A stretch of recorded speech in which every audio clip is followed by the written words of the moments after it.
hours of the night. Welcome to our second session of the training for UofN 2026.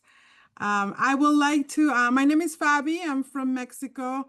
I'm married to a handsome German living in Asia. I've been living in Hong Kong for the last 25 years. International Deans for the College of Arts and part of the President's team for the UofN.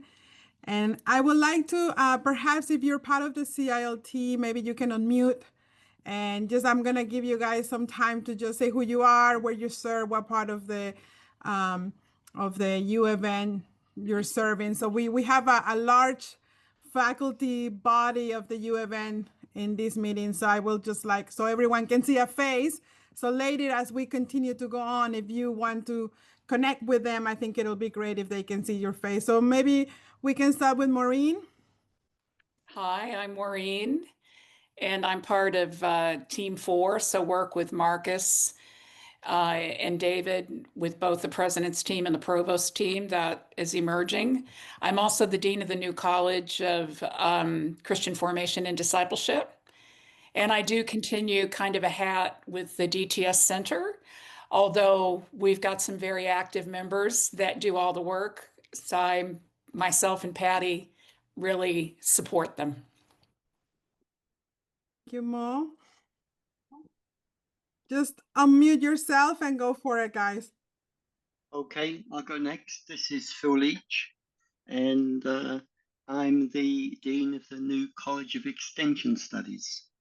And Extension Studies, as you've known it, will look very different in UofN 2026, as so much of what we have been doing is merging into the mainstream of the university. And our focus will be especially to help develop and support courses to train young people in practical, technical skills. And I'm very excited about that change. Thank you, Phil. Hi, my name is Alec Cartwright. I'm the International Dean for the College of Communication in the University of the Nations. Happy to be with you guys today. Thanks, Alec. Hello, can you see me? I'm Sylvie. I'm from Switzerland, and I'm chairing the college with my friend Linda. We're chairing the College of Whole Person Care and Development, which was counseling before, but we have a new college now, so we're developing that too. So good to be with you. Sylvie. Hi, I'm Richard Tracy, and I'm the Dean of the new College of Leadership. Hi, Rich. Welcome.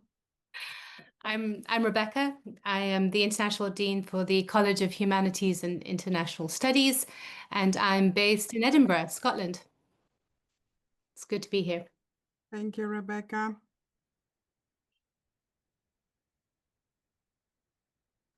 Is there anybody else there? Brad? Yeah, I mean, everyone has seen me in the sessions yesterday. I'm part of the provost team, working with the whole provost office, the academic affairs side of the university. Thank you, Brad. Is there anybody else? And then we have some of our registrars. If you guys can unmute, that will be good so they see, and then you can actually say where you serve. So if there's people in that area, then they can also see a face. And yeah, Mandy, we start with you. Yes, thank you. I'm Mandy Dreyer. I'm serving Africa and Middle East from South Africa. And it's a pleasure to be here. And thank you, Natalia, for this awesome initiative. Okay. Thank you, Mandy. I'm Jono. I'm the registrar for Asia, Australia, and based mostly in Australia at the time. Thank you, Jono. Hello, my name is Eun-young. I'm served for the East Asia, Hong Kong, Taiwan, Japan, Korea.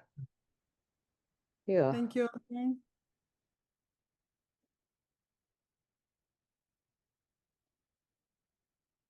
Hello, my name is Nick. I'm part of the provost team, and I'm here in Kenya, Mombasa, with the leaders of the SPS. Welcome to Nick.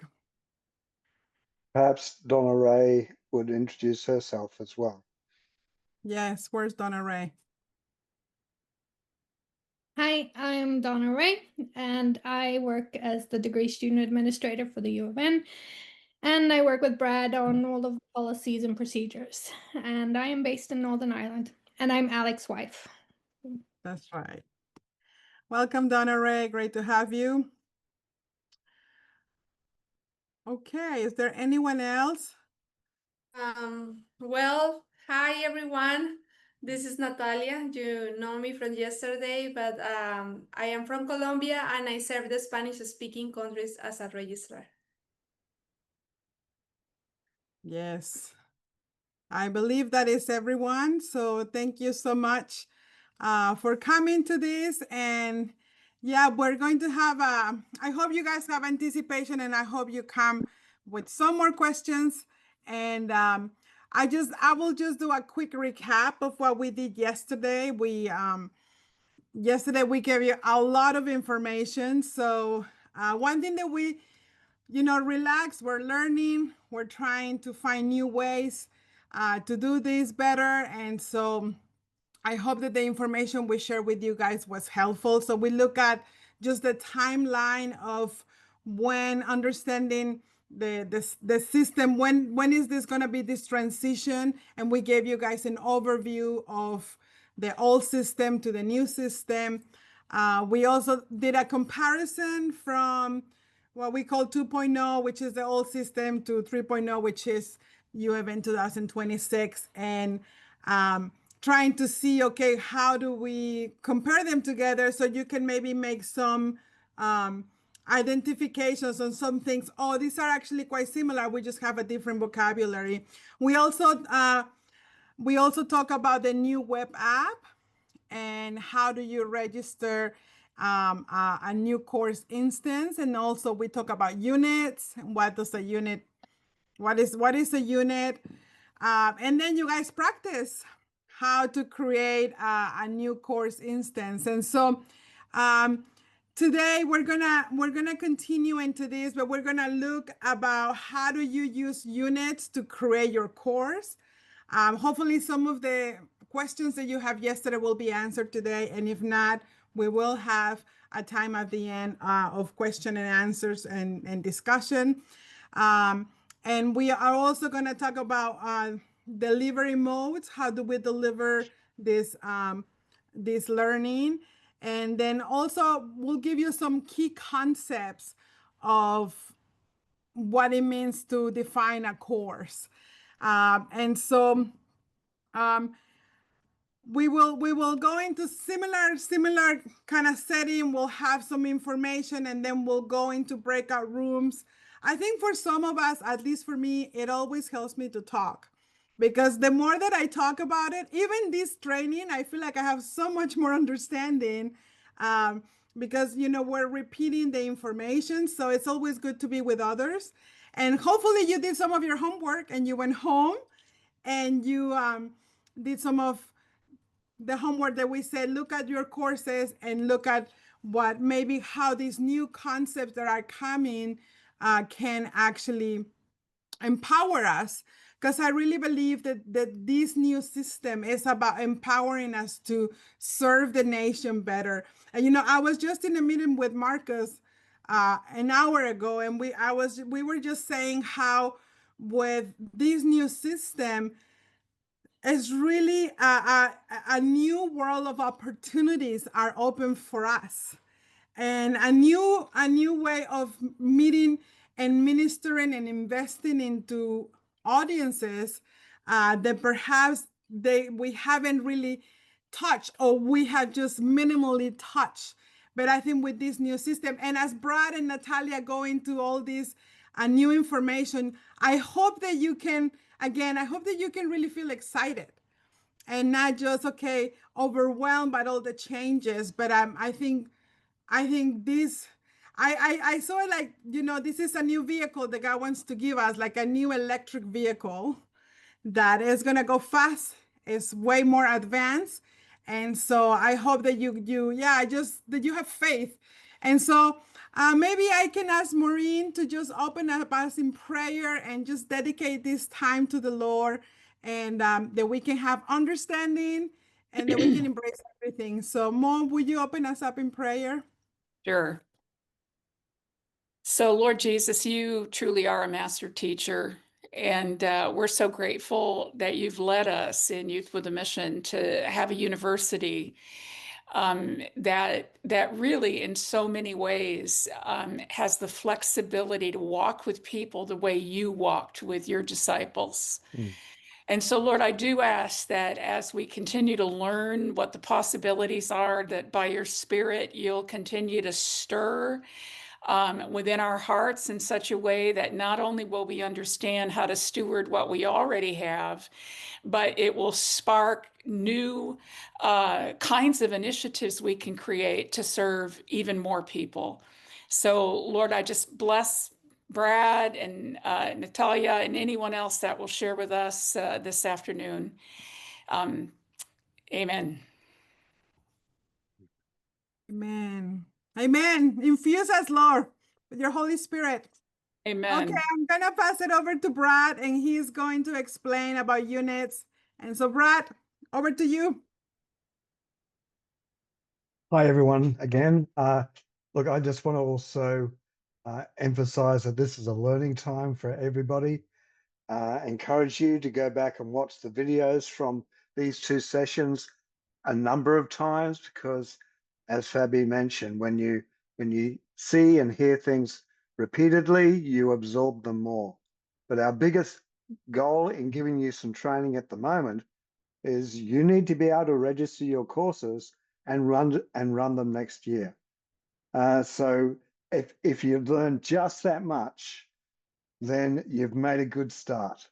But then as you learn and understand things more and more, you'll be able to open up your minds into new possibilities, even new ways to refresh your course, but also the new courses and new frontiers that are potentially open to us, new people that we can potentially reach out to.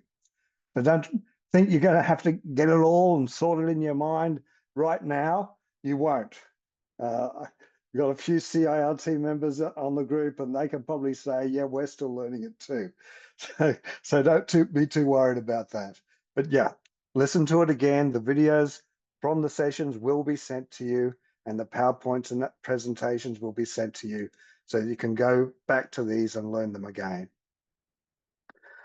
Okay, so what I want to spend a little bit of time on now is answering one of the questions, or a couple of the questions that came up yesterday about how we actually use units when we're planning a course. When we're putting a course together, what does a unit mean for me in the way I am going to put my course together? As we saw yesterday, courses are now made up of units. There are usually required units and elective units. Some courses are only required units, some have elective units. And when we looked at the course instance registration, you were able to make some choices about the number of credits that you would give attention to particular units with the required units. If there were elective units, you had some choices that you could make about what other areas you would cover in addition to the required units and how much attention you would give to that. What I want you to help you with right now is to how do I look at a unit and think about, am I even doing that? Am I addressing that? How does this work for my school? First thing to say, even before I explain some of that, when these course definitions were written, what we were writing was what people usually do. So more than likely, what you've been doing in your schools already meets the units, already has the amount of learning that we have said there's 2 to 3 credits, then you're probably already doing 2 to 3 credits worth of learning, just the way you've been doing your courses already. Don't get too concerned about, oh, I'm going to have to change my course so that I meet the units. But instead, in any case, even with that, you can take another look and think through some of the processes I'm going to be showing you just now, to just have another look at your course and say, are we really meeting the goals that the course is intended to meet? So when you go and look at the course in the catalog, I suggest that you try to take a copy of that in some way or other, so that you can then read through the details of each of the units. In there, you'll find learning goals, which are the major goals that we want students to be achieving by the end of the course. Remember, that's not a week, that's not a topic, that's by the end of the course. Then as you go further into the unit, you'll see skills and knowledge and virtues. And these skills are part of what's necessary for the student to be able to achieve those learning goals. And so somewhere in the course, we'll be wanting to help the student develop those skills. Same with the knowledge. Somewhere in the course, we want to be helping the student understand those particular pieces of knowledge that are written there in the unit. And then with the virtues, those aspects of heart, the nature and character of God being lived out, we want to see that develop somewhere in the school. And you're never going to achieve that in just a day or two. That development of the heart takes time. But by having it there, we know what we're thinking about, what we're doing as we walk with a student in one-on-ones, as we see them interacting in the base and with other people. These are the things we want to be looking for and helping them to grow in. So that's why they're guides for all of those things, right? So look through the units. Think about how you usually do that in the way you've already been running your course. Look at that piece of knowledge, that piece of skill, that aspect of virtues, and think back, oh yes, we usually talk about that in week 3. We usually have this activity in our small groups. We usually do this, we usually do that. Think about that and you'll see, yes, we're covering this. Some of these things might be covered in a specific week. Some of them might stretch out little bits and pieces over numbers of weeks. Or it could be a combination of different learning activities that happen throughout the course that addresses and provides opportunity for developing those skills or learning. For example, in counseling schools, we teach counseling skills and the foundations for counseling ministry. We cover counseling skills. Some schools give a week to that and do a lot of their development of counseling skills in a single week. Other schools do one session per week for 10 or 11 weeks of the course. So there's different ways you can do things, but it's just you, again, thinking through, where do I do this? More than one learning goal might be involved in the same activity.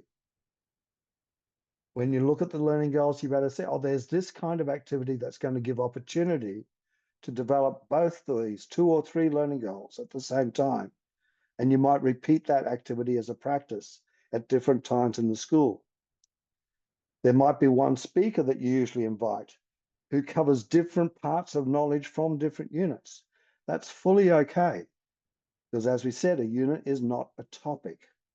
So you're looking at all of those skills, all of that knowledge, all of those virtues, and all of those learning goals together, saying, okay, somewhere in the school, we're covering these.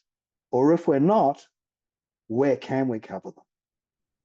We're going to give you a tool at the moment. I'm going to show you something that can help you with this. Some units, when you take a look at them, they state some required learning activities. If that's there, then you have to make sure that you do include those learning activities somewhere in your school. Again, these have been written on what's normally done in these schools anyway, so you're probably already doing that. Then they also, some of them have some suggested learning activities. And these can help you consider, oh, that's a good way to learn this. We've not done that before, maybe we can. So we've got some suggestions, some helps, some hints for you there in the units. When it comes to the evaluation, sorry, let me just, picking up on the slide, I'm getting ahead of myself. So if there's learning activities, yes, you can go on, Tim. So if there's something, I did mention this, if there's something in a unit that you're not already covering, then you can start to think about how we can include that. What activity or what speaker or what small group or whatever can provide an opportunity for learning or developing that. Go on to the next, Tim. So the other aspect that is explained in the units is assessment or evaluation. Some units have required evaluation activities. They need to happen somewhere in the length of your school. It doesn't tell you which week. Some evaluation activities are, for myself, I think it's good to do them, repeat them. So you, at a certain point where someone begun to learn, you can do an evaluation that shows up how much they're learning and where they still need to learn. If you can do that earlier in the school, it helps you know how you have to continue guiding your student in their learning. And then later you can do it again. So there's different ways to use assessment activities. I'd love to give a lot of training on assessment and evaluation. This isn't the place for that. There might also be some suggested assessment or evaluation activities in the unit. So think about when these are going to occur, how you're going to be doing it in your school as a part of your planning. Once again, I'll keep saying this, you're probably already doing these. But just think about, yes, am I doing this? This is where we do it. The assessment should be aimed at demonstrating achievement of the learning outcomes. So try to see the connections between what you've been doing as assessment and evaluation, and does this show that a student is able to do these learning outcomes? It's a very good question for us when we're looking at the type of assessments we're doing in our courses. Maybe we need to make some refreshed approaches with our assessments so they are pointed more directly at the learning goals. All right, we move on, Tim. Right, we will send you. Brad, Yes. could I ask a question? Certainly you can. We're using different kind of language.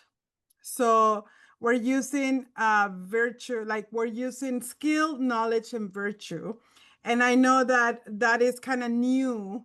And although we have used that in our learning process already, of course, as we're trying to learn.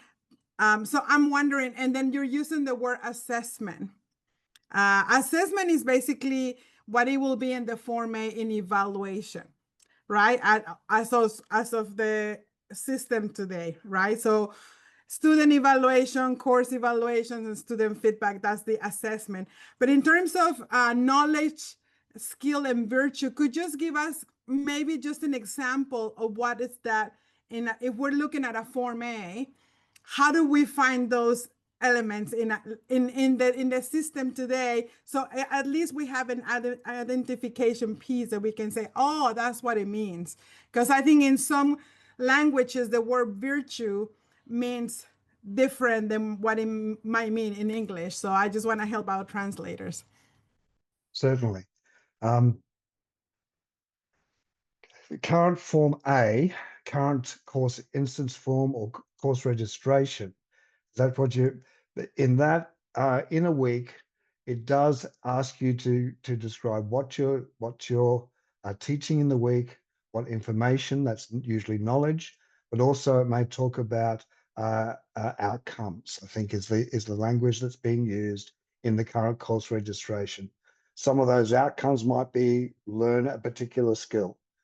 So we often use the skills and the knowledge are relatively familiar with us one way or another. The one that's less familiar is this term virtues. As we were developing the new course definitions, we thought a lot about what word do we use here. We've often used character in the past, but character is a term that can be about making a judgment about a person and about their heart. And we can't really see their heart. We don't know how they are with God. All we can see is their behavior, how they're relating to other people, how they're responding to being asked to do a particular task in work duties, different things that show what is in the heart emerging through action. The other term that's often been used is attitudes.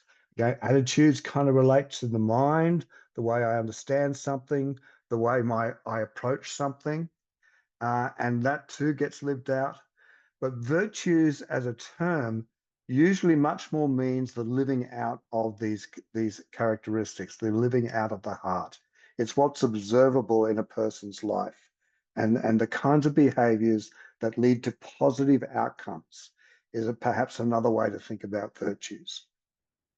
Yes, this is great. I think that helps us to identify, because we've been using the word outcomes and knowledge. We already have that in our forms, but I think now you explain the word virtue. Yeah. We have used character. So this is great. Okay, thank you so much. Yep. And where we're using learning goals in place of what we were calling outcomes is because that word outcomes doesn't translate well in every language.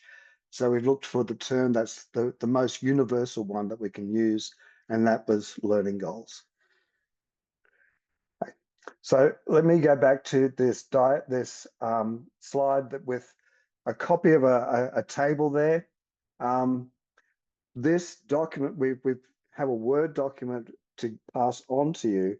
It's just a simple way of kind of thinking through in a written form, what is in a unit and where do we do that in our courses? So I've taken part of one of the units from the DTS, and that's the unit, Who is God? Then in the column next to it, I've put in there the learning goals from that unit, develop a growing relational knowledge of God, Father, Son, and Holy Spirit, including his nature, character, and ways, and develop a growing desire and ability to listen to and obey God. Then started to list, I haven't listed all of them because there's more than would fit in a visual on a PowerPoint slide, some of the skills, knowledge, and virtues that are listed in that unit. Prayer, listening to God's voice, engaging in scripture, personal reflection and contemplation, self-discipline. So once you've got the information in there, the next column just asks you a question. Where in the school do we teach people how to pray?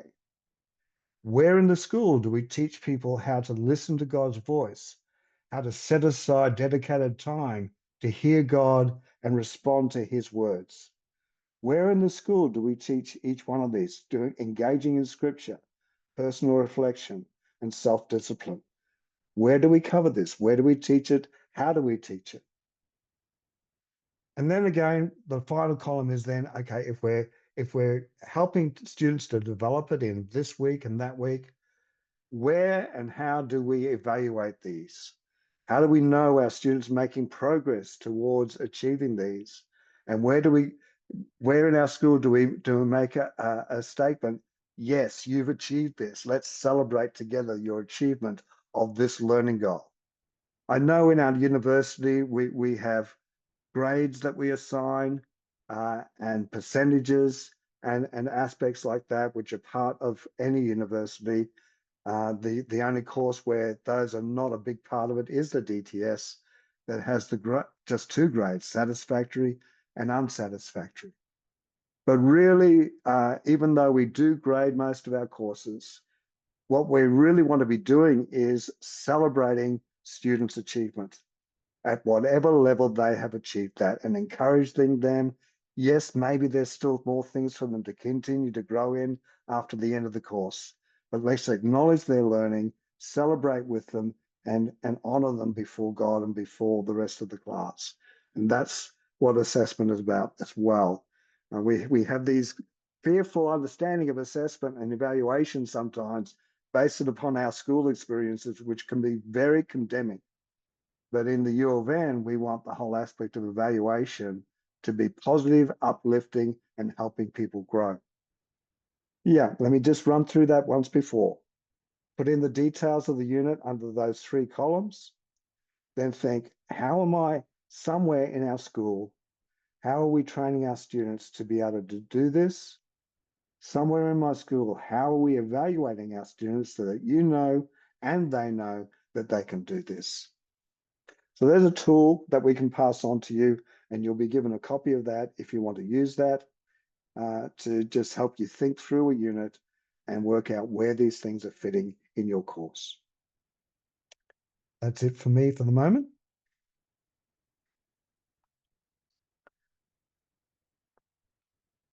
Okay, thank you, much. Brad.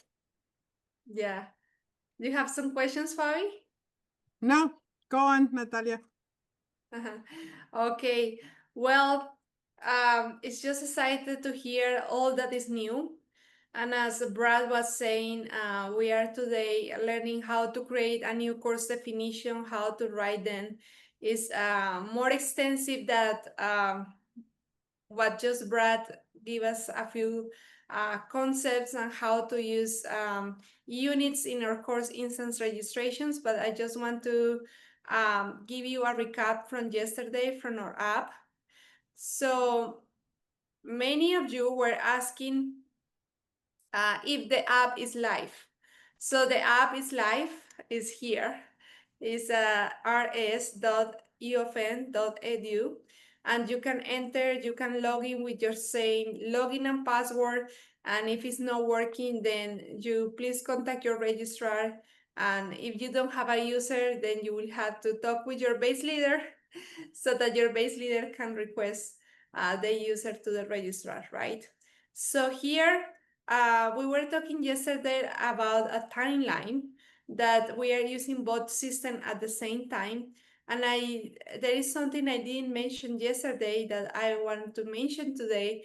And it's like the app is alive, but it's still in development.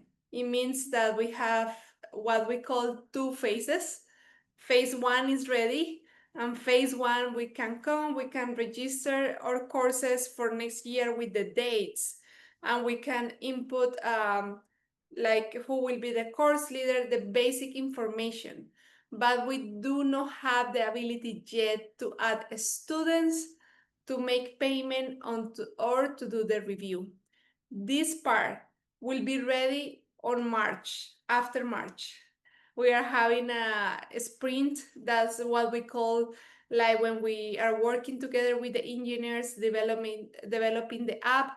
So we will have 2 weeks at the end of, at the beginning of February, and then it will be ready on March. So maybe some of you are asking the question right now, like, what if I'm doing a seminar at the beginning of January and my students are graduating at the end of January? Where do I put them? How do I get the certificates? And this is the challenge and the beauty of the transition time and the timeline that we have. So we will not be able to give certificates until March in the new app. So you will have to tell your students, hey, we are in a transition time. We are really registering you, but we just have to hold on a little bit. So you will have to hold on all the information from your students, from your school in a PDF, and then just hold it there until March, when we have ready the part to add the students, to make the payment, and to add the review. And after that, you will be able to have your diplomas and send to the students. So that is like a very important part for all of you that you have in mind. And if any question arise, please put it there. We will try to answer in the question and time answer. And yeah, I think that is a very practical step. So the app is alive, but it has 2 phases. And the phase 1 is the one we are looking now. We are planning to do more training for the phase 2. So we will keep you posted and updated once the phase 2 is alive. We will get more of these trainings by Zoom, by Uniquips, and the registrar also coming together. So now I just want to recap a little bit the course catalogo. I just, for maybe some of you that were not here yesterday, or maybe some of you wants to see this again, but please go to the UofN course catalogo. Brad was talking us about all these new key concepts of the UofN 2026. And the truth is that for most of us, the college has done already the job, because most of the courses that we run are already rewrote in this UofN 2026 version. So for most of us that we are not going to create a new course, we already have the course. And we just need to relate to the course. So I really want to encourage all of us to go and to see your course and see how different it looks. I will just see we have 133 courses available. You can, let me put this here. You can search by all college, by all phases, but delivery mode, that this is a new term that Brad will introduce to us, is the different ways we can run our courses, all grades and all levels. So for example, I want to see the whole person and career development. And this is not because I'm doing a promotion for the whole person and career development. It's because I'm a course leader in the counseling school. So it's my field.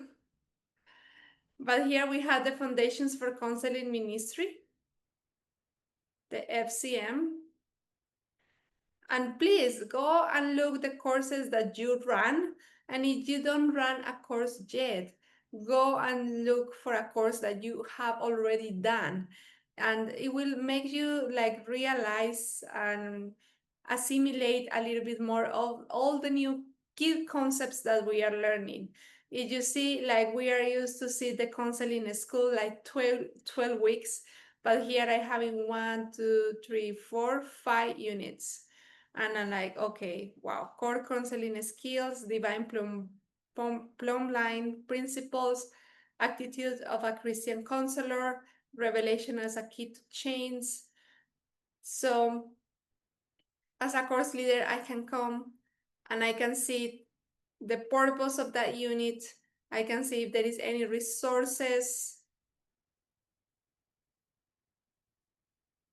And it says here, like you need to include active listening, renewing of the mind, listening prayer, weekly workshop with mentoring and feedback. So this is really a great resource for course leaders. So I want to really encourage all of us and even encourage all the base leaders and course leaders around you to do this, because this will really empower the course leaders. Before, we didn't have this material available. It was like I was always getting, as a registrar, emails from different course leaders. How can I get the curriculum of my course? And that some colleges have it, other courses don't have it. But here we just have the curriculum available, and we just have like, go here and we can see all the goals and all the information. So that was just a little recap from yesterday, so that I hope it helps you a little bit.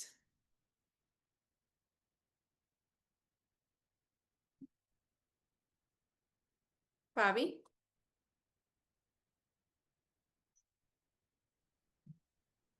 Hello. I lost you guys. Can you hear me? Yeah. Okay. Thank you so much, Natalia.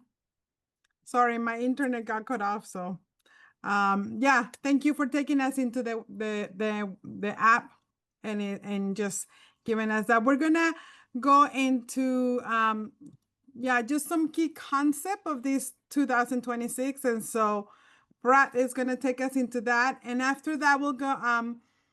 I will just try to do a summary, and then we're gonna go into how to register course definitions, and then we're gonna go into our small groups, so our breakout rooms, and we're gonna try to do that there as well. So, Brad, over to you. Okay, yes. Yesterday in the chat, there were lots of questions coming through, and I kept saying tomorrow, tomorrow, tomorrow. So here is tomorrow. We are there. Tomorrow does actually come, and hopefully some answers to some of those questions. In particular, there were questions about course levels and delivery modes and course credits. So those are the three areas I'm wanting to expand on just a little bit right now. And there's more information that you'll be able to find, but try to give some explanation of that for you today. And we'll start with the course levels. This is partly it's important for the development of courses, for writing up course definitions, but it will also help you in running your course in the sense that every course has a level. So you can see what level your course is and think about how that relates to our overall. We've got 6 levels that we've created or rather defined. Some of these have not been part of the UofN before.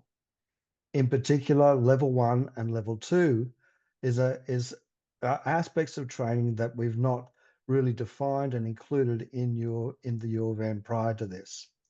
And these are some of the areas of touching people and reaching out to people and ministering in communities in ways that we've not done before through UofN training.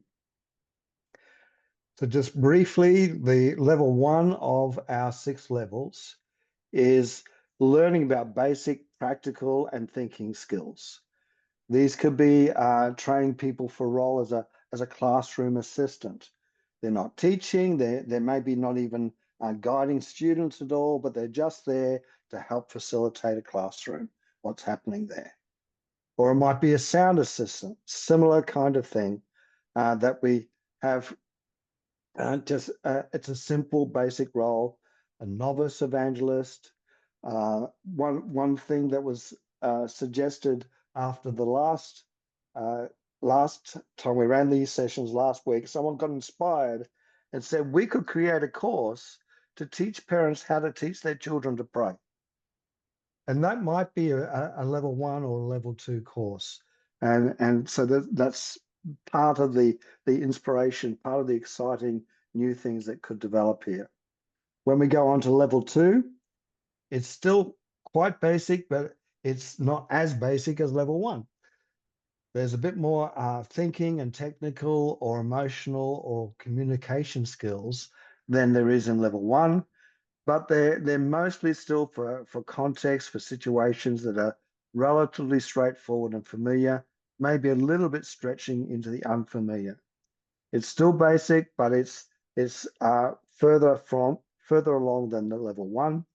And you'll see, just for an example of a comparison, a classroom teaching assistant rather than a classroom assistant, a junior sound technician rather than a sound assistant, maybe a church planting team member, maybe a basic community healthcare assistant. This last one I mentioned particularly because there was one of our primary healthcare leaders in Africa. She used to be in Perth. I got to know her there. She went to start running courses in Africa. And yes, I'll answer that question about pre-DTS in a moment. She went to start training in Africa and wanted to be able to train people in the community in some basic primary healthcare skills. But their level of education meant they weren't really ready to learn what was normally taught in a primary healthcare course. So she simplified, if you like. She changed what was being taught to a slightly more basic level. But there was no place in the UofN to really be able to register that course for credit and to be able to give certificates to the participants. Now there is. Now we've created this kind of an opportunity, and that's part of the exciting new avenues that have opened up through the new system. The question that came through is, Are level 1 and level 2 pre-DTS? Yes, they're pre-DTS in the sense, in a couple of ways. They're usually courses that are no more than 6 credits at a time, and therefore, because it's 6 credits or less, they don't require a DTS to be doing them. But it's also pre-DTS in the sense that DTS is a level 3 course, and these are level 1 and level 2 courses. So there's 2 different ways. Now, Brad, there are other courses. Yes, go on, Fabi. yeah, this Ask is the where question. yeah, we can maybe, because I think in terms of our language, and more, feel free to, as a DTS, feel free to jump in that, because we'll go into delivery modes and we'll talk about the DTS, because the DTS will always be on site, live, learn. But what Brad is talking, I think in our current language, we have always talked about seminars. And seminars they have been level 1 in that sense. And so now we're talking about level 1, level 2, level 3. In our current language, we don't have that.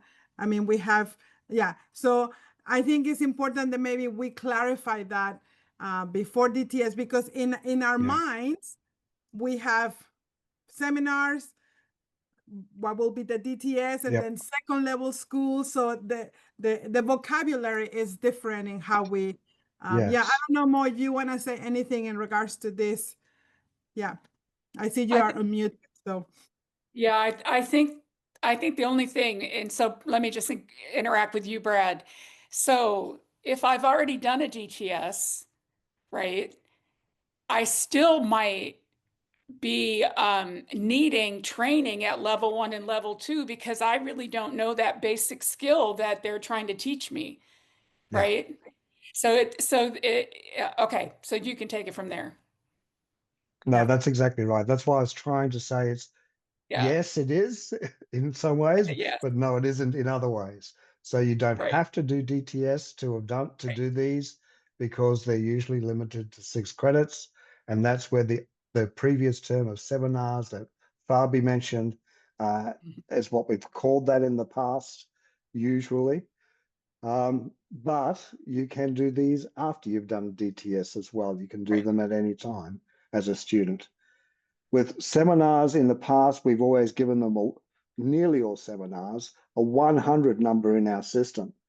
And that seemed to imply that they were a level 1 and DTS and other courses were level 2, but that wasn't actually true of seminars. You know, they were usually more level 2 and upward kind of learning. Some of them might be what we're now calling level 1 and level 2.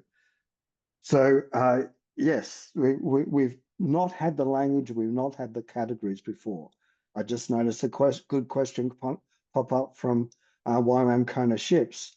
Could language courses be level 1 and level 2? Yes, absolutely. We've had language courses in the UofN, which really are level 1 and 2 for people beginning to learn a language. We've kind of called them level 0 in the UofN before. And it's been because we really haven't had the mechanism to deal with that, but now we can include them. We'll talk about degrees a little bit more shortly. I do want to go back to the PowerPoint to cover a couple of other points, and then I'll try to remember that degree question. New opportunities. These first 2 levels are new to the UofN, and it's possible then to create learning in these levels that will really serve the community by providing training like basic healthcare workers. And at the same time, give us opportunity to communicate the nature, character, and ways of God through our training to people who might not normally be coming to us. People who may be Christian, but not doing DTS yet, but also people who are not even Christian. We can also lead people into relationship with God through some of the contacts that can build through these courses. And they can also be part of discipling the spheres and bringing in Christian concepts into areas that may not, for example, just popping into my mind, what does a Christian mechanic look like compared to a person who doesn't have the values of and principles of the ways of God in the way he operates as a mechanic? What's the difference there? That's a great opportunity to think through and create a course that teaches how to be a mechanic, but in a way that incorporates God's nature, character, and ways. I just want to move on a little bit more and mention what Phil already mentioned when he introduced himself. The Center for Extension Studies is now the College for Extension Studies. And their particular focus, I've taken this directly from the description that Phil and others have written for the new college. This will be up on the website sometime soon, once we're ready to actually set these colleges up in the system. And it's to design and deliver courses that equip young people with practical competencies for life and employment. That's what Phil shared before. It also says through a range of skill-based and industry-specific programs. Courses aim to offer both job readiness and employment training that meet real-world needs. Supporting YWAM ministries and locations to create and run part-time courses that are open to anyone at any time on any subject, broadening opportunities for lifelong learning and community engagement. Some courses that we develop may well fit into the new expression of extension studies as a college. Some of the other courses that we previously put into extension studies because they just didn't fit in the current system, but really are more like, for example, basic healthcare or basic counseling. They can now fit into the healthcare college or the counseling college where there's that more direct relationship, because we can do level 1 and 2, not just in extension studies, but also in the colleges. Barbie, you have another question or comment? I'm back. So, Brad, with this, I think this is very, very exciting. And this is something for all of us to think about in terms of ministry. A lot of us, actually most YWAM bases do ministry. For example, in our base, we run a food bank. So if we run a food bank training, but we often don't think, because we're such practitioners, right? We're always on the job.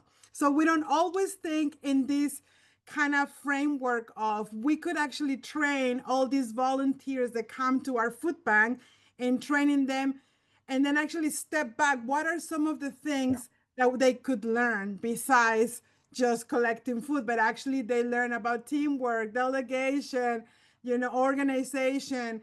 And so I just want to throw that out there, because I think this, again, is just really opens a lot of opportunities in our ministry leg of YWAM, into where we can give people, we're going to do some, I don't know, cooking classes or mechanic or something more like into the vocational training. And we'll talk a little bit more about that. But I think this is a new way that this system is going to enable us to serve the community. So I just want to encourage us all, as we look at our ministries, to actually step back and think, is there anything in our ministries that we could actually train the people that we are serving?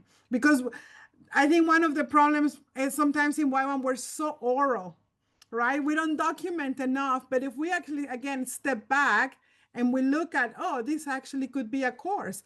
This actually could be something that they're learning, because every person that comes regularly to us, they could actually have a learning experience. So, or think about a preschool, or think about, I don't know, a course on carpentry, or something like that, that is, impact the community. And I think this is, for me, why I'm really excited, because this is how we will continue to impact the nation. So is that what we're talking about, Brad? There's a lot. Yeah, that's the kind of stuff we're talking about. And just picking up on your example of the food bank, you said teaching them team skills, but we can also be teaching them how to prefer one another. And that's something which is such a dynamic principle of the value of the Father, that we can be imparting that and talking about how that's not just a good thing to do, but how it brings benefit to you and to your community. So there's lots of things that we can include in these kinds of programs. Yeah, and because Great opportunities. In our community, if you are a kitchen manager, you are learning. You have learned skills that are actually valuable outside of the YWAM bubble. So again, just for us to step back a little bit and say, oh, I could actually train somebody on how to plan a menu, how to, delegate responsibility, it's hygiene, and all that. So anyway, great. Thanks, Brad. And then Might we come can back issue later. And then we can issue certificates to say that we train them to do that, and that might help them get a job. Just don't know where this could go. A couple of questions have come through. Would this be curriculum creation under extension studies? It might be extension studies. It might be a college. When something is coming up and you're developing one of these new ideas, think about where it might fit in a college. If you can't think of a college, then you can submit it with extension studies. But I've already had conversations with Phil, and as they come through, part of their consideration of any course that gets submitted is, where could this fit in a college? Let's have a conversation with them. If the college wants to cover this course, we can do that. Or if it fits better with us, we can do that. So we'll work that out as we go along, as we discover together. The other question was about, can these credits be included for degrees? And I've seen one or two answers going through in the chat. One of the things about that is degrees are really more about level 3 and level 4 and level 5 courses. Level 1 and 2 training, even when we're talking the broader educational world, are not usually for degrees. They're perhaps for diplomas or certificate level training. And the other answer that came through is related to how many seminar credits completed before a DTS can be used in a degree. And Rebecca, I think it was Rebecca who gave the correct answer there. You can do as many seminars, a student can do as many seminars as they want prior to a DTS, but if they want to count credit towards a degree, they can only count a maximum of 12 credits of seminars that were completed before a DTS in their degree. Hopefully that's clear. But that's also a Donna Ray question. I could have gotten her to answer that one from the degree student in the academic advising position. Okay, going back to what we were talking about, the other concepts too. This new college, we've mentioned that. Let's move on to the next slide. Just wanted to briefly cover the other levels. Level 3 is where a person is becoming a practitioner. They're working with involved in the ministry. This is where you're stepping up from a classroom assistant to a classroom teacher, from perhaps a team member to a church planter, into a more community health worker. So these are the courses that in our current system have had 200 numbers. If yours is a 200 number course, it's most likely going to be a level 3 in the new system. Level 4 is when you take that up to a more advanced level of learning, integrating, combining different connected skills, developing a little bit more mastery in that.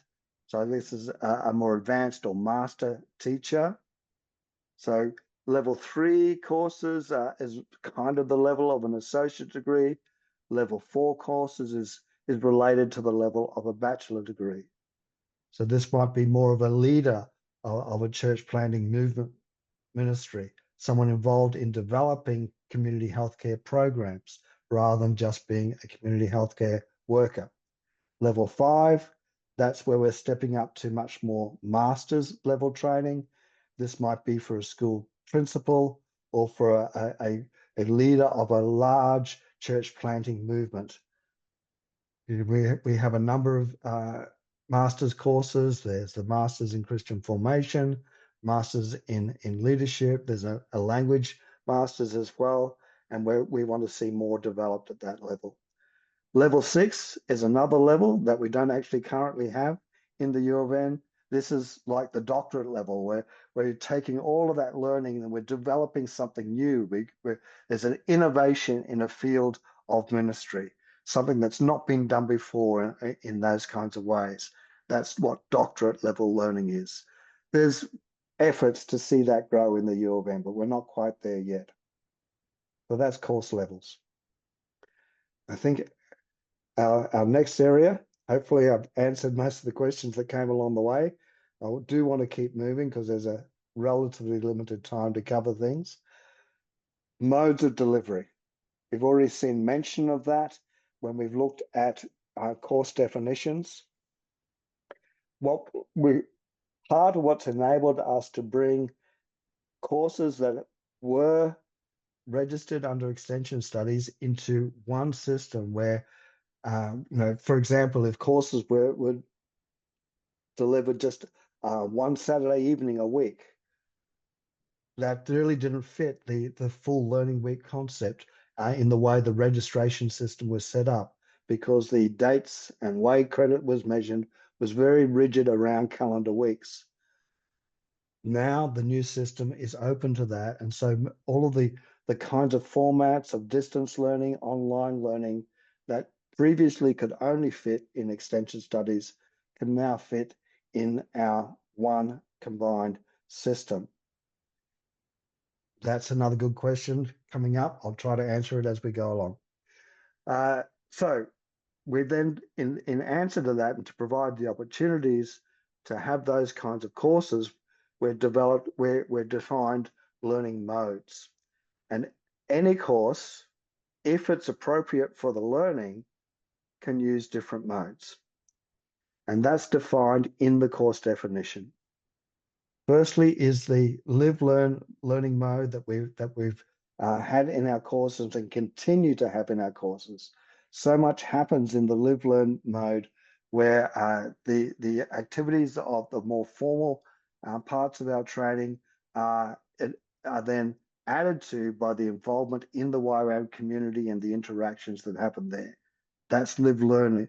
We will never lose that. We will never part with that. It's such a value that God's given to us. It's such a high priority for us. And it's reflected in our degrees. As you see there, UofN degrees require a minimum number of live-learn credits. That'll be part of the new information that we provide a little bit later this year about the changes in degrees as well. So in that full learning week, there's 25 hours of learning, which is measured for credit, and that's usually the more formal things. I'll outline this a little bit more later on. And then there's, in the live-learn mode, there is still an expected 25 hours per credit of the community engagement to bring in that dynamic of the learning. So as I said, I'll be getting back to that one shortly. The next mode is distance learning. And this is where students are located at a different location from the course staff. In this current technological phase that we're in, this is mostly our online learning. Back when I did some distance learning, it was by sending things in the mail, receiving books, reading them, doing exams and sending them back and all those kinds of things. But we kept the term distance learning because we want to be open to different ways to do distance learning, not just online. Then we have what's called blended learning. And blended learning basically means part of the course is live-learn and part of the course is distance.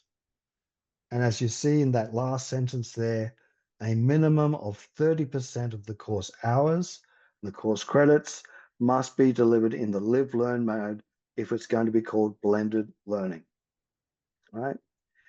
And the next one is a little bit confusing in the term, but it's kind of weird, but we couldn't think of any better way to describe it than in-person, non-live-learn.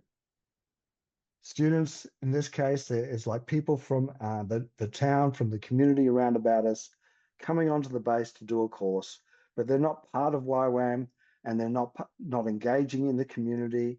So some of these level 1 and level 2 courses that we were talking about will probably be in-person, non-live learn courses. So they're there, they're in person, but they're not doing the live learn. And that's why the term is in-person, non-live learn. And then the next mode is applied learning. In our courses, we've often had outreaches or field assignments or practicums or internships. And now we've combined all those terms under the one term called applied learning, putting our learning into practice, applying it in an actual ministry involvement. So when you see in a course definition, what you will see there is what mode of delivery is possible for that course. Taking DTS as the first example. DTS will only always and only ever be delivered in a live-learn learning mode. So you will only see that one option show up in the course definition. Other courses may have different options there. They may have the live-learn, they may also have distance, they may also have blended, they may also have in-person non-live-learn. So depending on what shows in the course definition, then you will know what modes of delivery are available and suitable and appropriate to achieve the learning goals for that particular course. There's lots of questions coming through. I won't be able to spot them all, but hopefully we can get to some of those questions later, or perhaps there's other people in the group who feel able to answer some of those questions. The other area that I feel it would be helpful for you to understand is this aspect of 1 credit equals 25 hours. People are asking, is a unit a credit? Is a unit a week? And those were questions that came up yesterday. No, a unit is not about a week. It can be a number of weeks. But each credit is measured as 25 hours of required formal and non-formal engagement, and that adds up to 1 credit. These are directly related to the learning goals of that course. We'll get a bit more explanation in a moment. If you just wait, I'll do some differentiation between these two. In live-learn courses, as I've already mentioned, there's also a minimum 25 hours of community engagement for each credit. This has enabled us by dividing that out and recognizing credit related to the formal and non-formal aspects of a course. That's what has enabled us to give the same credit value to courses that are done in distance and blended modes as the live-learn mode in assigning credits to a course. So the other question that came after last week's then is, well, what's the difference between these two? What sort of activities are formal and non-formal? What sort of activities are community engagement? At that time, all I could say is we've written that. We actually are producing also, which we expect to be sending out to everyone before the end of the year, a new policies and procedures manual, which has updated some of the information that used to be in our UofN reference guide about the policies and procedures that lie behind this new system and new approaches. Some things have been updated a little bit. Some things have been updated a lot. In that, there's an article about course hours. There's a lot more information in that than I can give right now. But I wanted to just say that the answer to the question of what's the formal and what's the community can vary a little bit depending on the school. So we're giving guidelines, not everything is this and everything is that. But things like delivery of new content, that's typically part of the formal and non-formal hours of our courses. Generally, when we've talked a week, we've had a guideline of 12 to 16 hours of lectures, more if there's translation. We're not talking weeks anymore, but we would still generally expect that in that 25 hours per credit, there's 12 to 16 hours, more if there's translation, of presentation, delivery of new content. We don't want to just use the term lectures because often there are better ways to doing it than just someone standing up front of a group and providing information. That can be very helpful, that can be very effective, but there are other methodologies as well. So the delivery of new content. The processing of new content together as a full class, including personal application times in class, that too is part of the formal and non-formal 25 hours that are measured for credit. Small group, if it's about processing the learning, if it's about applying that learning in our own lives, we're discussing the learning, then small group is part of that formal and non-formal training. Next slide. Workshops and practical laboratory sessions would be part of that. One-on-ones, if they're about processing learning. We know that not all small group events and not all one-on-ones are about processing learning. But if they're about processing learning, then they're part of that 25 hours. Personal study and assignments can be part of that 25 hours. Field trips, going as a group to observe a ministry or something, that can be part of the 25 hours. And other learning activities that are directly related to the learning goals of the course. Again, that's typical, it's not an absolute. When we're talking about community engagement, things like corporate praise and worship are part of community engagement. Group intercession is part of community engagement. Let me say about those first two, if it's a worship school, then praise and worship is a part of learning. So it's in the other 25 hours. If it's intercession school, then intercession's part of learning. So it's in the other 25 hours. This is why I say it's a little bit of a moving line here, depending on the nature of the course. In all of our Live Learn courses, we do still want to see 3 hours of intercession per week as a part of that community engagement, because intercession, praying for the nations, part of that is developing that listening to God aspect, which is so key to the training we want all missionaries to receive, to be able to hear the voice of God, to be able to follow the directions of God as we hear his voice. And that's developed through intercession as well as through other ways.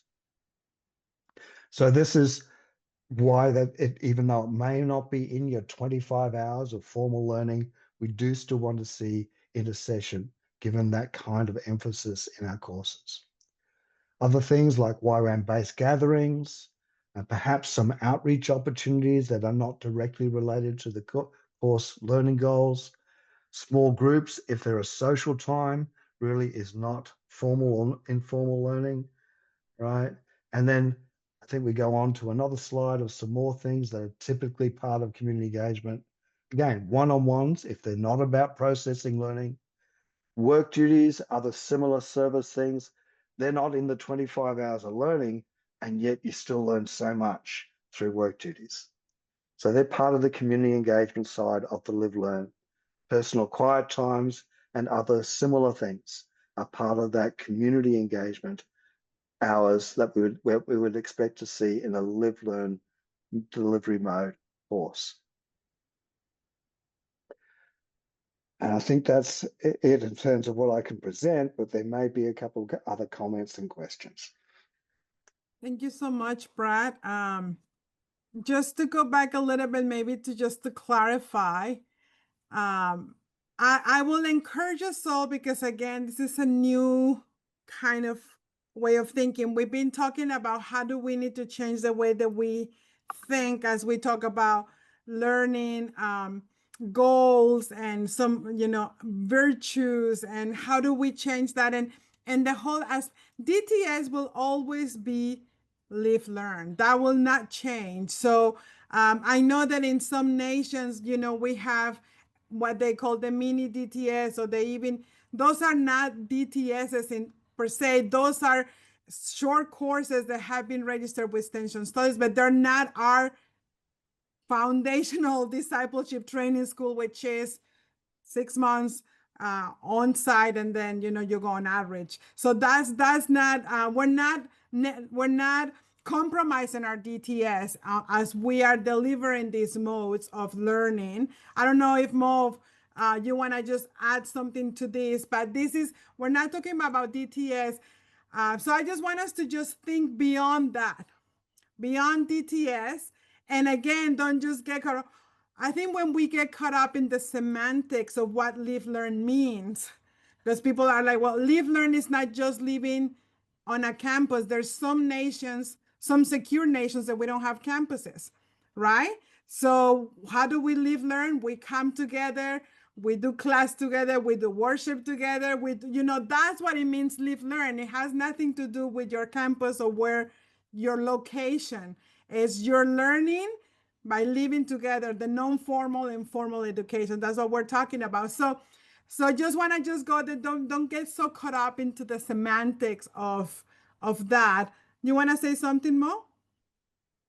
Oh, okay. You came into the screen. So yeah, and the different delivery modes is what really open the UofN to different kinds of people in the marketplace, people that like Brad said, the ones that don't live in our community but are coming for an evening class on missions or whatever it is. That's what we are talking about. For the longest time, we've been trying to think, oh, where do we fit this? And we talk about the containers. On which container do we fit this course? And now we finally will have a place where we can say this actually fits in this delivery mode. Also, we talk about perhaps different, some schools, as we look at degrees, perhaps doing something in the region and things like that are some cohort based. And so really the opportunities, sorry, my kid just had a meltdown of me from stopping her to coming in. But anyway, I think that's where we need to think about in our mindset. All these delivery modes are to serve different audiences. And that's what really, so we're not compromising. And this has had long times, processes and years of trying to really wrestle with these things. So I just want to say that. But yeah, thank you so much, Brad. Yes, Mo? Yeah, now I'm wondering, we might need Brad. So Brad, for these UofN courses, is there still, for somebody to, okay, do people have had to have done a DTS in order to be taking these other courses? Even at like a blended course or an online course, or so we still have to a certain number of credits, right? Yes. Yeah, just At the explain moment, that a little bit more. Yeah. Yeah. Okay. At the moment, if a course is 6 credits or less, that does not require a DTS as a prerequisite. That's what we've had as seminars for many, many years. For all other full courses, we're usually talking 11 to 12 credits. There may be some adjustments coming, things being considered, but in all of that, anything that's beyond 6 credits, DTS is required as a prerequisite before you can do those courses. We know that some courses have included people who've not done DTS. It's important if you're doing that, there's a lot of important considerations that's not necessarily helpful to the rest of the school. But that any person who does those courses without doing DTS first will not receive credit for that course, even if they do DTS later. I'm stating that very clearly. If they do these other full-length courses before they do DTS, they cannot receive credit for that course. It cannot count towards a degree. DTS is so important to us. What we're learning in that is so fundamental to the learning that we want to impart people if they're going to be working in missions and impacting the spheres, that we're not going to compromise on that. Donna Ray has a comment to add to this, I think. If they do the school before having done a DTS and it's a full-length school, they can only get 6 credit. They cannot get the full 12 credit. Right. They can do seminar credits if it's registered that way. Yes. Yeah. Okay, great. Thank you. We're gonna move on into Natalia is gonna take us into this. How do we register course definition in the app? And then we're going to go into breakout rooms. So thank you so much for that, Brad. Lots to learn, lots to discuss. And this is good, guys. I just want to say this. This is the time. This is the first time you guys are like the first ones globally that we're doing this. So keep asking questions because that's really helpful for us because some of us have been in this process for a long time. So it's good to get a refreshed mind. And also for me, it's also good to get input from the grassroots and from the field, because we're field driven. And so keep asking questions. And we'll try our best to answer them. So I'm going to hand it over to Natalia. Nata, take us on. Yeah, well, lots of questions. I was looking at all of them, and as Fabi say, it's so good to see the different questions. And also was having some questions as a course leader, even though I had been working with this for a long time.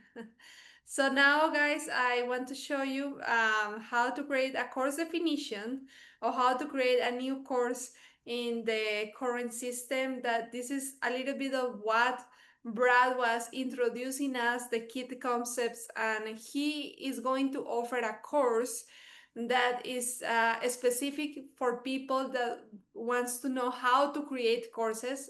Not everyone is maybe we'll need to create new courses. But if you are interested on that, we will send at the end the form where you can sign in for that course.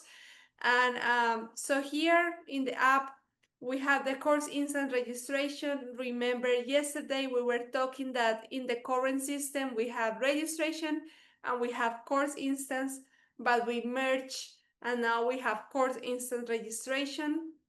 So it's here where most of us, we will register our courses for next year. This is what most of us, we will use the course instant registration. But now, some of us, we might create new courses. And this is like really where I was hoping and dreaming that we will create many courses that doesn't exist because it will serve better our nations and the calling that God has on us. So we really have to encourage people to create new courses because I think there is a lot of creativity. We are from so many different nations. Like yesterday, we were only 60 people in this call. And this is like a small representation of our YWAM family globally. So imagine how many nations we are and how much diversity we have. So I think these 133 courses that we have here in our catalog are very small compared to what God wants to do and the diversity he wants to bring so that we can disciple the nations. So with that in mind, let's go and create a new course. So curriculum creation, and we will create a new course definition or a new course. So we come here, create new course, and we will select the college. This time I will go with the College of Arts. And this will be a seminar level 1. So it means anyone can take it from the churches. It's pre-DTS. And we will put our Arts for Christ. And the course description is to engage people with God's heart For the and you forgive me for my English if I type anything wrong. It's not my first language, but I'm trying my best. Course purpose is and also no writing exactly what you should write there. This is just an example, so I just put in a small phrases. But for sure, when you are creating the new course, make sure that you are really taking time to go deep in each of these concepts. Course purpose. Oh, Brad, you want to say something? Yes, just to say, what Natalia is showing is how to do this in the app. That's one thing. But how to write what needs to go into the app, that's something else again. And that's where there is a series of videos available that Natalia mentioned, and we will share with you for those that need it, but it's available for everyone, that will guide you through not just the part that Natalia is showing you, but also how you think and how you write a course purpose.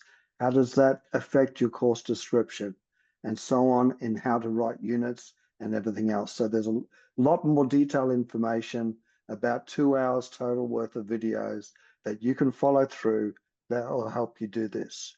And the one other thing to mention, which we state in those videos, talk to the college, talk to the center, and they can help you as well.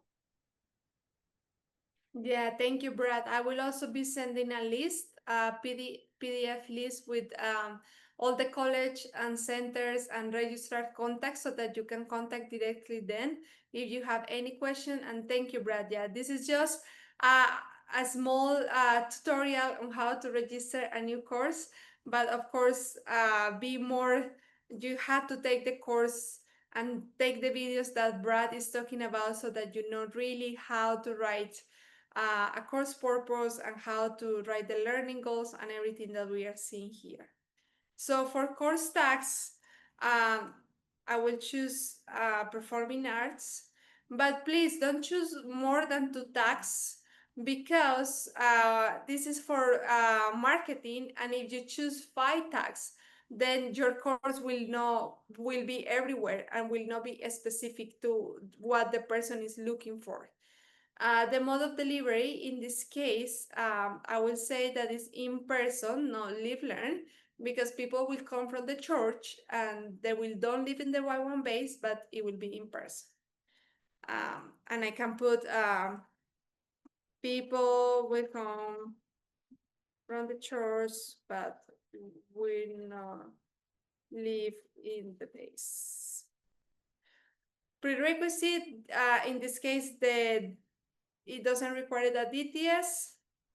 I can say if there is another prerequisite other than DTS, I can say maybe, yeah, they need to have previous knowledge of ours, but in this case, there is no prerequisite. Course review is if I have any additional review comments and document for this course. If I say, I need to add the schedule, I need to add the student's evaluation. Did you have what are the documents that you are going to use for course review? So we click next, and this is the fun part where we define how many credits our course will have. And in this case, I will say it will be minimum 1 credit and maximum 2 credits. And you see, when I choose that, it gives me now the option to define which will be my units. And my units, so my required units and elective units. And I have the choice to say, yeah, all my course, all the units will be required, or I will give some space for elective. And this is like something very important you have to know is that when you create this course, this new course that we are creating, and if it's approved by the college, this course will be live for everyone in YWAM, in the University of the Nation. So this will be available for anyone that wants to run this course. So I will recommend you to, and maybe Brad can correct me in this if I'm saying that wrong, but we want a space for elective units because we want also people to be able to be a little bit creative.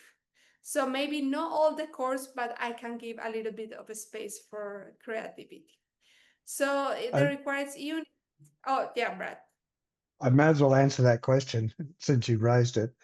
If you're only running the course in your location, there's no one else involved in it, you may not need consider elective units.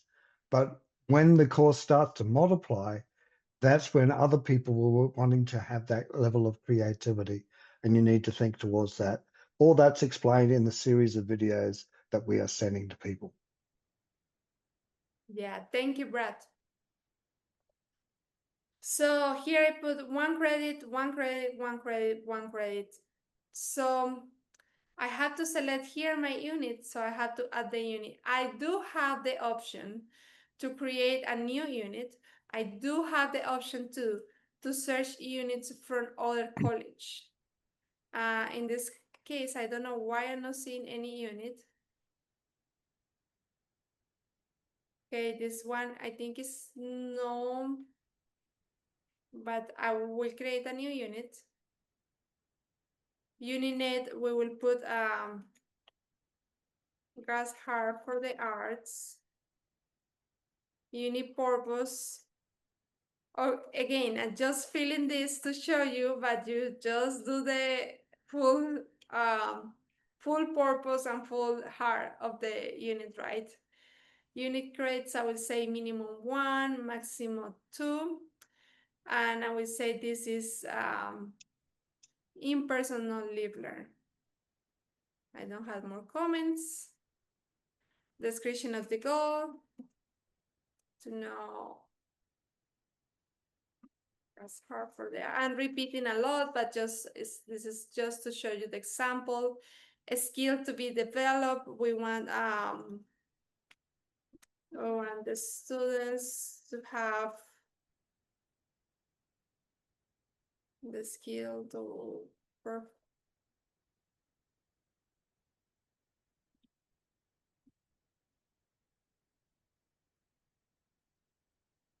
virtues,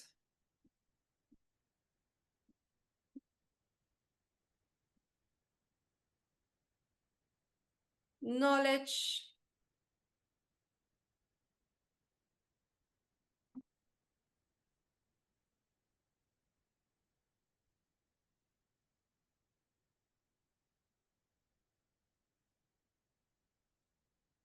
I didn't plan this before, what I was going to write, because I always plan something and something else came to my mind. So required learning activities, then we will say that is a book report,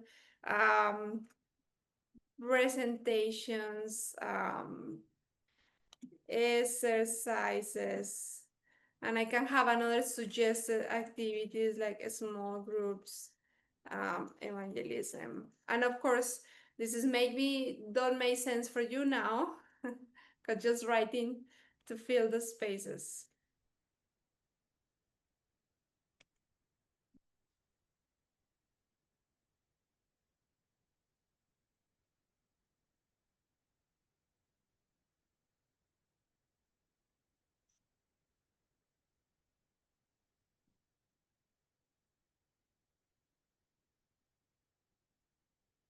Okay.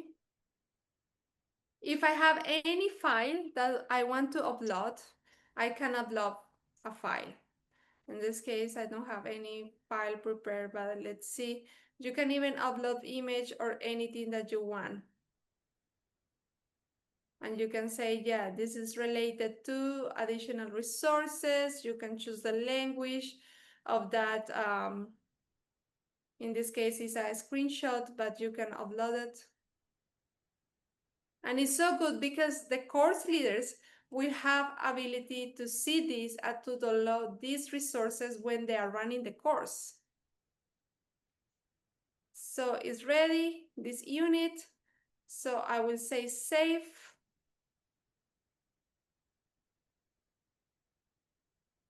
And then I close it and my unit is here. It's already draft. You see, I'm missing 1 credit here. So in this case, just because of time, I will put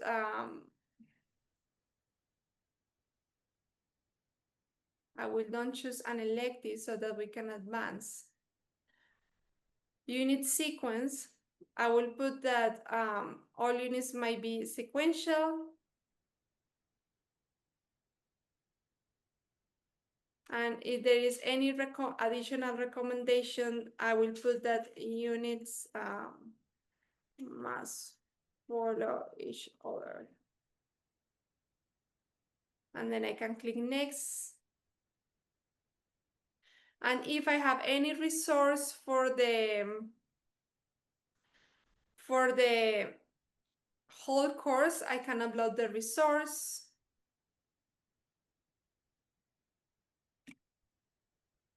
This will be a great resources for the school. And then I can see everything, all the overview, and then I can go ahead and submit for approval. I'm not going to submit this one for approval because then I will give a lot of work. I'm giving a lot of work to the college. Some of you have been receiving all these tests, so just going to leave it for now. So now we are going to small groups. And I know yesterday it was a little bit hard for some of you, the small groups, because language and because some of you were not having the login, but today we believe that most of you have the login. And if language is a warrior, try to communicate with body language, will be creative, use Google Translator. We are a global family, so we just had to find ways to communicate to each other. But I think, as Fabi was saying, it's so important when we talk with each other, with other people, because it helps us to process what we are really seeing and what we are really doing. So even though if all in your group is not able to log in, you are not able to do anything, just talk the questions you have, talk the feedback, because that will help you to process. Like sometimes we just sitting there listening information, but something very important from the learning process is when I am able to talk, when I am able to do something. And this is a challenge by Zoom because we have so many nations and we have so many people, but we do have to be creative. So this is an engagement exercise that we are doing. So even you can go to the app together and try to create a new course together if one of you had the login. But if one of you doesn't have the login, then talk. What are you thinking about this new UofN 2026 system? And Fabi had something to say. Yes, thank you, Natalia. Just to say, the University of the Nations, in the University of the Nations, we speak broken English. So we should never actually apologize for our English. I always say I speak 3 broken languages. That's why we are the University of the Nations. So I always love the accents, and yeah, we are not the University of English. We're the University of the Nations, and we speak many languages. And so just to say that, right? Yeah, as you go into your rooms and breakout rooms, that's the diversity and the richness of who we are. And so try to make it work as you go into that. So we're going to go into the breakouts for 15 minutes or 20 minutes, Nata? 15. Okay, so see you guys in 15 minutes.